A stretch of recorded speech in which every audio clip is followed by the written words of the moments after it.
Hey there, friend. This is Lee Posky. Good morning to you. Well, this Sunday morning has a thought stirring in my heart that I experience a lot, and I want to share it with you. I think about this mostly on Sundays, but it's a pretty common thought that I have. And I have no doubt that others probably struggle with the same issue. Have you ever heard the phrase, you cannot unring a bell?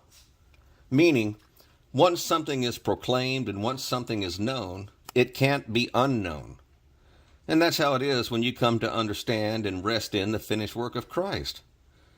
It becomes really difficult to find an assembly to worship with once you understand this.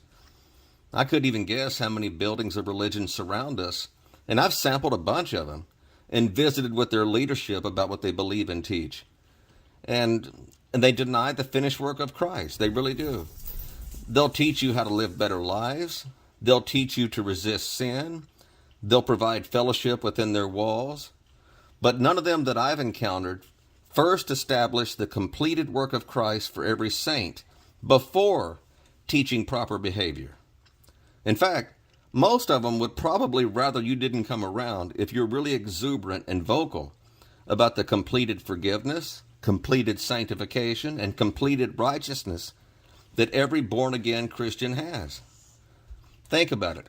How often do you hear taught that you, dear Christian, that you're to walk in the Spirit and behave yourself as someone who is already fully forgiven of all sin?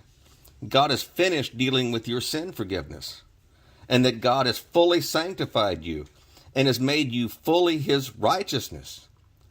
Do you think the average person walking out of those buildings walk in that kind of light?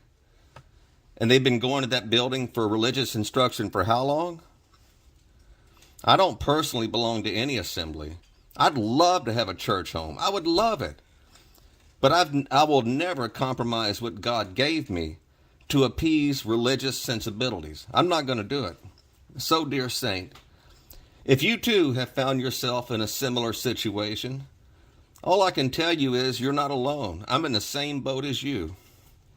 I think of Hebrews chapter 13, verses 12 and 13 in this situation. It says this, "Wherefore Jesus also, that he might sanctify the people with his own blood, suffered without the gate. Let us go forth therefore unto him without the camp, bearing his reproach." Now, I'm not telling any particular person what to do in your circumstance. I'm just sharing with you what I struggle with. We should always, including me and you, we should always follow the leading of the Spirit in every situation. All right. Well, I thank you for sharing some of your valuable time with me. And all glory to the risen Lord Jesus Christ, and no glory to us whatsoever. Bye-bye.